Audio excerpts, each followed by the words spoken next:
করবেন সুদীপ্তা দত্ত।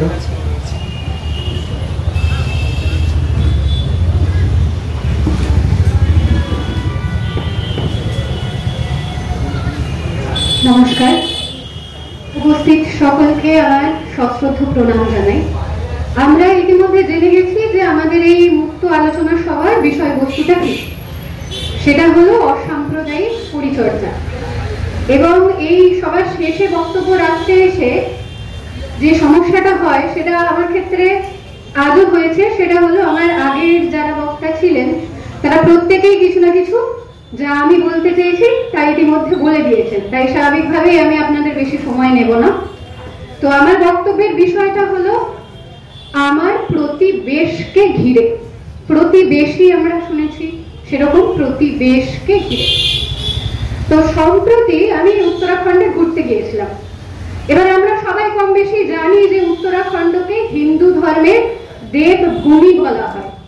তার কারণ আমাদের যে পুরাণ রয়েছে সেই পুরাণে যে সমস্ত দেবী দেবতা তারা রয়েছেন তাদের নামে, তাদের পৌরাণিক কাহিনী নিয়ে বিভিন্ন পর্বত শৃঙ্গকে নামাঙ্কিত করা হয়। যেমন আপনারা হয়তো শুনে থাকবেন আদি কৈলাস, পঞ্চচূল্লী কিংবা স্বর্গরোহিণী, এ ধরনের নামগুলো আপনাদের কাছে অপরিচিত নয়। এবার গল্পটা হলো এরকম যে আমি যে উপত্যকায় ঘুরতে গেছি তার নাম হলো দার্মা ভ্যালি। সেই উপত্যকাটির কয়েক কিলোমিটার ব্যবধানে কতগুলি গ্রাম পাশাপাশি রয়েছে, কিন্তু প্রত্যেকটা গ্রামের নিজস্ব বৈশিষ্ট্যগুলো গড়ে উঠেছে আমাদের এই একটাই ধর্ম, হিন্দু ধর্মের বিভিন্ন রকম বর্ণ এবং উপবর্ণের উপর ভিত্তি করে। ধরুন মাঝখান দিয়ে বয়ে গেছে ধৌলি গঙ্গা, তার এক পারে একটি গ্রাম রয়েছে, অপর পারে অন্য আরেকটি গ্রাম রয়েছে। এই পারের গ্রামের যা আচার, যেটা অরিত্র সবার প্রথমে বলে গেছে, হিন্দু ধর্মের মানেটাই আমরা আচার দিয়ে ভাবি, সেই আচার অন্য পারের যে গ্রামটি আছে তার ধর্মাচারের সাথে ভিন্ন। ধর্ম কিন্তু আমাদের একটি, কিন্তু আমরা এপার ওপারেই ভিন্ন হয়ে গেছি। এটা হলো ভিন রাজ্যের কথা। এবার আমাদের রাজ্যে পশ্চিমবঙ্গের কথা যদি বলি তাহলে আমরা সবাই বোলপুর শান্তিনিকেতনের কথা জানি। তার আশেপাশের একটি গ্রামের মধ্যে একটি গ্রাম দেবানন্দপুরের দুর্গাপুজোতে আমার থাকার সৌভাগ্য হয়েছিল। তো সেখানে আমি এক বাসিন্দার সাথে কথা বলি এবং তিনি আমাকে বলেন আমাদের গ্রামে আমরা সৎগোপ ছাড়া অন্য উচ্চ বর্ণকে ঢুকতে দেব না। অন্য সম্প্রদায় তো নই, আমাদের নিজেদের ধর্মের কথাই বলছি আমি। মাইনরিটি হলো সৎগোপ। তো তাদের বক্তব্য হচ্ছে যে তারা অন্য সম্প্রদায়কে নিজেদের গ্রামে অ্যালাউ করবে না। এটা এক ধরনের সামাজিক ব্যবস্থা। এরকম যদি আমরা খুঁজি, আমরা আজ শহরে মফস্বলে থাকি, সবাই পাশাপাশি থাকি বলে আমাদের মনে হয় এটা তো সাম্প্রদায়িকতা। এসব কি এখনো চলছে? হ্যাঁ, এখনো চলছে। ঠিক সেরকম মুর্শিদাবাদ জেলার যদি আমরা একদম গোড়াপত্তনের দিকের ইতিহাসটাকে একটা শৈব রাজা প্রভাব দিয়ে মনে করি, তাহলে সেই শৈব রাজার ধর্মাচারের প্রভাব থেকে আজকে এই যে মুর্শিদাবাদে ইসলাম ধর্মের যে প্রকটতা, তার মাঝে অনেক এমন সম্প্রদায় হারিয়ে গেছে কিংবা আজও নিজেদের অস্তিত্ব কোনোভাবে টিকিয়ে রেখেছে। তারা হলো সাঁওতাল, বৈদ্য, জৈন, খ্রিস্টান। এই সম্প্রদায়গুলি প্রত্যেকের নিজস্ব নিজস্ব আচার আছে এবং এই প্রত্যেকটি সামাজিক ব্যবস্থায় অলিখিত সামাজিক আইনও আছে। তাহলে আপনারাই বিচার করুন যে এই একটা অঞ্চলের মধ্যে কতগুলি সম্প্রদায় একের পর এক এসে গেছে এবং তাদের সামাজিক ব্যবস্থাগুলি আমাদের ওপর প্রভাব ফেলেছে। এতে সমস্যাটা কি হয় জানেন? এই যে সামাজিক প্রভাবগুলো আমাদের ওপর পড়ে, আমরা না বিভ্রান্ত হয়ে যাই, কোনটা মানবো কোনটা ছাড়বো। আমরা অসহনশীল হয়ে যাই অন্য সম্প্রদায়ের আসা নতুন আইন সম্পর্কে। আমরা কখনো কখনো নিজেদের পথ ভুলে গিয়ে ধর্মান্তরিত হয়ে যাই। আর এই করতে করতে আমাদের মানসিকতাটা কেমন হয়েছে জানেন তো? আজকে আমরা যতটা ধর্ম নিয়ে কথা বলি, যতটা বেশি সাম্প্রদায়িক, আমাদেরকে বলা হয় আমরা ধার্মিক। আর যদি আপনি অসাম্প্রদায়িকতার কথা বলেন, যেটা আমাদের আজকের আলোচনা সবার মূল বিষয়, তাহলে আপনাদের বলা হতে পারে আপনারা তো ভীতু। তার জন্য আপনারা নিজের ধর্মের প্রতিনিধিত্ব না করে অন্য ধর্মকে আলিঙ্গন করার কথা বলছেন। তার মানে এটা দাঁড়ায় যে আপনি নিজের ধর্মের যে ধর্মান্ধতা আছে সেটাকে নিয়ে অহংকারে ফেটে পড়লে আপনি আপনার ধর্মের অনুগত।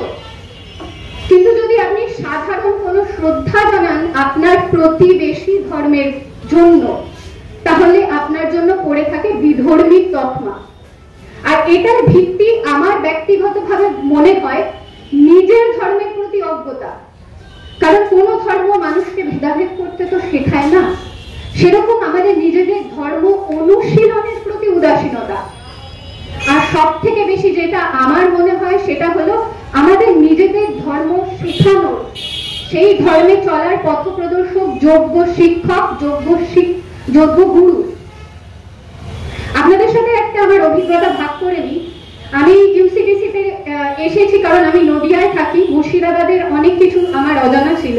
তো সেরকম এখানে অনেক এমন মানুষ আছেন যারা এমন অনেক আমার ধর্মেরই আচার পালন করেন যেগুলো আমি আগে কখনো শুনিনি। জামাই ষষ্ঠী আমি শুনেছি, এবং সেটা যেমন অরিত্র বলে গেল সমাজ মাধ্যমে দয়ায় ব্যবসায়িক বিজ্ঞাপনের জোরে, জামাই ষষ্ঠীর গুরুত্ব আমার জানা আছে। জামাই ষষ্ঠীতে এই দিতে হয়, এই আয়োজন হয়, এইগুলো কিনতে হয়, ইলিশ মাছের দাম এতটা বাড়ে, এসব আমার জানা আছে। কিন্তু একদিন ক্লাসে বসে আমাকে আমার এক বান্ধবী জিজ্ঞাসা করছে, তুমি আজ গঙ্গা স্নানে যাওনি? তো আমি বলছি, আজ হঠাৎ করে আমি কেন গঙ্গা স্নানে যাবো? কারণ সেই দিনটা ছিল দশহরা গঙ্গা পুজো, অর্থাৎ জামাই ষষ্ঠীর পরে দশহরা গঙ্গা পুজো। এবার আমি আমার মাকে কোনোদিন জামাই ষষ্ঠীর পুজো বাদ দিয়ে এই ধরনের গঙ্গা স্নানে যেতে দেখিনি, বা আমাদের নদিয়াতে গঙ্গা যেভাবে সুতো হয়ে গিয়েছে তাতে ওখানে পুজো করার মতন আমি একটা মানুষও দেখিনি, যতটা আমার জ্ঞান আছে। সেখানে দাঁড়িয়ে তো আমি অবাক যে আরে আমি জানি না দশহরা গঙ্গা পুজো বলে কিছু হয়, কিন্তু হয়। ঠিক সেরকম আমার কাছে আরো একটা জিনিস অবাক লেগেছে, যে আমি সাধারণত জানতাম শক্তিপীঠের বাইরে নাম বৈশিষ্ট্য সমেত ভৈরব অবস্থান করেন, আপনারা সবাই জানবেন। কিন্তু আমাদের এই বহরমপুরে এমন এত ভৈরব, এত নামের ভৈরব পুজো হয় যেটার মানে আমি উদ্ধার করতে পারি না। ধরুন আমার পাশের গলি কিংবা অমুক চৌমাথা, রকস্টার বাবা, 5 স্টার বাবা, এসব নামের যে কি বৈশিষ্ট্য তাও আমি ধরতে পারি না। কিন্তু এটার অস্তিত্ব আমাদের মধ্যেই আছে, কারণ আমরা ধর্মাচারের আসল রাস্তাগুলো থেকে কখন বিপথে চলে গিয়ে শুধুমাত্র আড়ম্বরকে আলিঙ্গন করে নিয়েছি নিজেদের মধ্যে, আমরা সেটাই ভুলে গেছি। হিন্দু ধর্ম দ্বৈত থেকে, অর্থাৎ মূর্তি পূজা থেকে কখন অদ্বৈতের পথে উত্তীর্ণ হয়, সেই পথ আমরা কত তপস্যার মাধ্যমে পেয়ে থাকি। সেই পথ বলে দেওয়ার এই যে আড়ম্বরতা আমাদের চোখের উপর রয়ে গেছে, সেটাকে অতিক্রম করতে পারে না। কিছুক্ষণ আগে আমার আগের বক্তাই বলে গেছে যে কাশ্মীরে যে দুর্ঘটনা ঘটেছে, সেই ঘটনায় আমরা একটা গোটা কমিউনিটিকে কিভাবে ব্লেম করেছি, আমি নিজে করেছি। আমি নিজে সমাজ মাধ্যমে সেই ব্যবহার করেছি, কিভাবে একটা কমিউনিটির নিজস্ব ধর্মাচারকে না মেনে আমিও দাগিয়ে দিয়েছি স্ট্যাটাসে, এরা তো এরকমই, এরা তো এরকমই। এইটা বলতে আমি যতটা সাবলীল ভাবে পেরেছি, সেই ধর্মের কি তাৎপর্য, কি প্রয়োজনীয়তা সেটা জানতে আমি কোন রকম উৎসাহ দেখাইনি। আর এই যে আমাদের সমষ্টিগত যে অজ্ঞতাটা না, সেই অজ্ঞতাটাকে গ্যাস লাইটিং করছে আমাদেরই দেশের রাজনীতি। স্বাধীনতার পর এমন কোন রাজনৈতিক দল আসেনি যে আমাদের যে সামাজিক অবক্ষয় সেটাকে আরো বাড়িয়ে দিতে পিছপা হয়েছে। তারা সবসময় এটাকে বাড়িয়ে গেছে, কারণ খেলা হয়েছে আমাদের সাথে, আপনার সাথেও খেলা হয়েছে, আমাদের আবেগের সাথেও খেলা হয়েছে। আর তাতে গা ভাসিয়ে আমরা ভেঙে ফেলেছি মন্দির, মসজিদও ভেঙে ফেলেছি, আর জন্ম দিয়েছি অসংখ্য রক্তবীজে, যে রক্তবীজগুলো আমি আপনি চলে যাওয়ার পরেও থেকে যাবে। আজকের এই আলোচনা সভাটার প্রয়োজনীয়তা এখানেই ছিল যে আমার আগের বক্তারা, স্যাররা, ম্যাম যেভাবে আপনাদের সামনে আয়নাটা তুলে ধরতে চেয়েছে, আমাদের নিজেদের সামনে আমাদের স্বরূপকে জানার জন্য আয়নাটা তুলে ধরতে চেয়েছে, আমরা যেন নিজেদের প্রতিচ্ছবিটাকে খুব ভালো করে ফুটিয়ে দেখি। ছোটবেলা থেকে আমাদের শেখানো হয় ইউনিটি ইন ডাইভার্সিটি। ভারতীয় হিসাবে আমাদের সেটা পরিচয়। আমার আগের বক্তাই বলেছে বৈচিত্র্যময়তা আমাদের বৈশিষ্ট্য। তাই স্বাভাবিকভাবে আমরা এই স্বাধীন দেশে খুব স্বাধীনতার সাথে নিজের ধর্ম পালন করতে পারি, নিজের আচার পালন করতে পারি, কিন্তু সেই ধর্ম পালন যেন আমাদের ধর্মান্ধতা না হয়ে দাঁড়ায়, সেটা যেন আমাদের মনুষ্যত্ব থেকে আমাদেরকে ভিন্ন না করে দিতে পারে। এই প্রসঙ্গে আমি শ্রী রামকৃষ্ণ পরমহংসদেবের একটি বাণী বলে আমার বক্তব্যটি এখানেই শেষ করব। ঈশ্বর সর্বত্র বিরাজমান, তবে তার বহিঃপ্রকাশ মানুষের মধ্যে সর্বাধিক। তাই মানুষকে ঈশ্বর হিসাবে সেবা করো এবং মনের ভেদকে দূরে সরাও। ধন্যবাদ।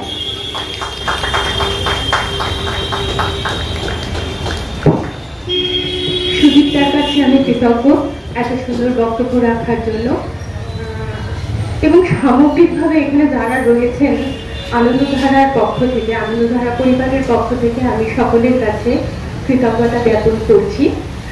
আর প্রসঙ্গত বলতেই হয়, আমরা যেহেতু কোনো অডিটোরিয়ামে এই আয়োজনটা করিনি, তাই একেবারে খোলা জায়গায় এই আয়োজনটা করা হয়েছে, এবং এই তীব্র গরম, অসহ্য একটা অস্বস্তিকর পরিবেশ, তার মধ্যেও যারা রয়েছেন তাদের কাছে আমি কৃতজ্ঞতা জানাচ্ছি, তাদের ধৈর্যকে আমি ধন্যবাদ জানাচ্ছি। এবং যেহেতু এটা পথসভা, অনেকটা প্রকৃতিগত দিক থেকে এটাকে পথসভা বলা যেতে পারে। পথসভার একটা বৈশিষ্ট্যই হলো এখানে পথ চলতি মানুষ আসবেন, দাঁড়াবেন, চলে যাবেন, আবার নতুন মুখ আসবে, দাঁড়াবে, শুনবে, বসবে, চা খাবে, চলে যাবে। এভাবেই এই সভাগুলো আমাদের সংস্কৃতির মধ্যে মিশে রয়েছে, এবং এই সভা কিন্তু মানুষকে প্রণোদিত করতে পারে খুব গভীরভাবে। একটা বদ্ধ ঘরে অডিটোরিয়ামে বসে আমরা যদি এই আলোচনা সভার আয়োজন করতাম, সেখানে হয়তো কিছু মুষ্টিমেয় মানুষ বসে থাকতেন, কিন্তু ওই পেছনের সারিতে বসে হয় চীনাবাদাম খেতেন, না হলে মোবাইলটা সাইলেন্ট মোডে নিয়ে নিজের মতো করে মোবাইলটাই স্ক্রোল করতেন। এখানে তাও অনেকে হেঁটে চলে বেড়াচ্ছেন, আলো জ্বলছে, অনেকে অনেককে দেখতে পাচ্ছি আমরা। অন্তত একটা ভালো সময় সমাজ মাধ্যমকে বাইরে রেখে আমরা কাটাতে পারলাম, এটাই বোধহয় আমাদের অনেকটা প্রাপ্তি। আর একজন যারা আজকে বক্তব্য রাখতো তাদের থেকে বয়সে বড় হিসাবে কোথাও একটা ভরসার জায়গা খুঁজে পাচ্ছি, যে আমাদের পরবর্তী প্রজন্ম বসে নেই, তাদের মধ্যে যথেষ্ট সচেতনতা বোধ তৈরি হয়েছে, এবং ওরা নিজেদের মতো করে ওদের থেকে যারা ছোট রয়েছে তাদেরকে প্রণোদিত করতে পারবে। এটাই আমাদের সব থেকে বড় প্রাপ্তি। আমরা অনুষ্ঠানের একেবারে শেষে চলে এসেছি। আবার সেই গান না জানা কিছু আবেগী মন একটা গানের মাধ্যমে আমাদের সভার আজকে সমাপ্তি টানবে। অনুরোধ করছি তোমাদেরকে সঙ্গে।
মিলব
রাজত্বে, নইলে মোদের রাজার সনে মিলব কি শব্দে। আমরা সবাই রাজা, আমরা সবাই রাজা, রাজার রাজত্বে, নইলে মোদের রাজার সনে মিলব কি শব্দে। আমরা সবাই রাজা।